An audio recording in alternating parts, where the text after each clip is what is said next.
So after last week's bit of impromptu fun with the Roland Jupiter SH-01A and also the Soma Laboratory Lyra-8, seemed to go down really well, and it was literally just a kind of spur of the moment thing, and I thought, oh, I'll do another one of those. I've got a few synths lying around, and I had some requests as to sort of what it is that I might be persuaded to do. So what I've actually got here is the old Roland Jupiter 6, which is one of my favourite polysynths. Lovely old thing. I don't really use it all that much. I mean, it's so massive and so kind of like unwieldy, and you know, not all MIDI and what have you. Sometimes I do. And also I've got the circuit here. I was going to use the Digitac, but I didn't have any sounds in it, and I just thought I've got some patterns in here, so I thought I'd do something with that.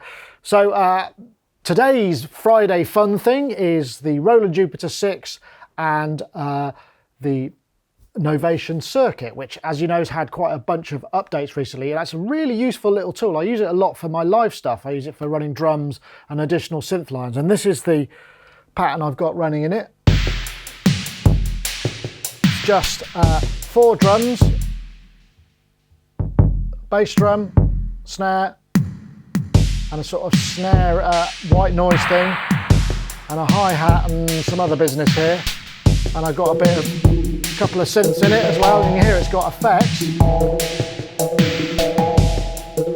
There'll be something coming in on this one as well.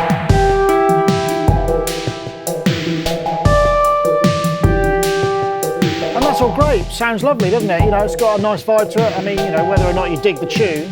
And then I thought, well, what does the Jupiter 6 sound like? So what I actually did is I've got a split sound here, which on the left-hand side, if I just stop that, on the left-hand side I've got, because it's in split mode, so the split is here, and on the left-hand side, if I'm in lower mode, I've got a bit of bass action. This is in unison. Let's see if I can zoom that in a bit better for you. There we go, I'm in unison mode. I've got a little bit of detune. If I take the detune off and then just play a couple of notes.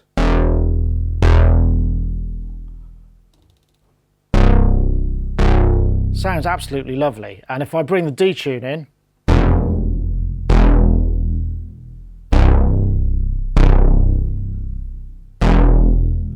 doesn't that sound great? It really does sound good. And on the top split, I've got this sound, which is, if I go over to my upper, I've just got a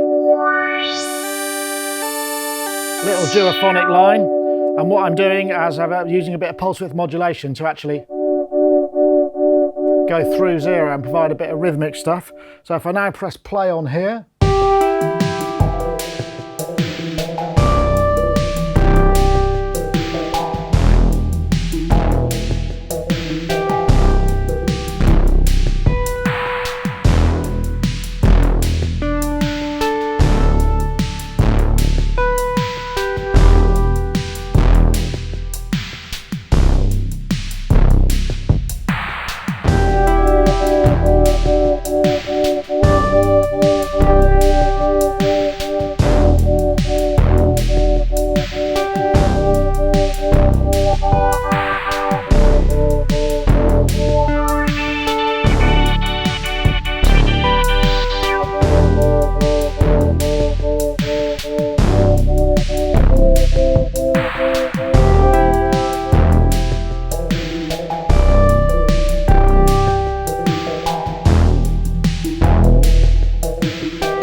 obviously there's lots of fluffs in there, but one thing that really comes through is just how massive that Jupiter sounds. I mean, you kind of forget, it's really easy, you know, when reviewing synths, what tends to happen is you kind of, your point of reference is taken from, you know, something that you've heard recently that's really impressed you. And sometimes it's easy to forget that there are, in fact, synthesizers out there that really do have something special out. And the Jupiter 6, I mean, really is one of them. I mean that bottom end with the unison D.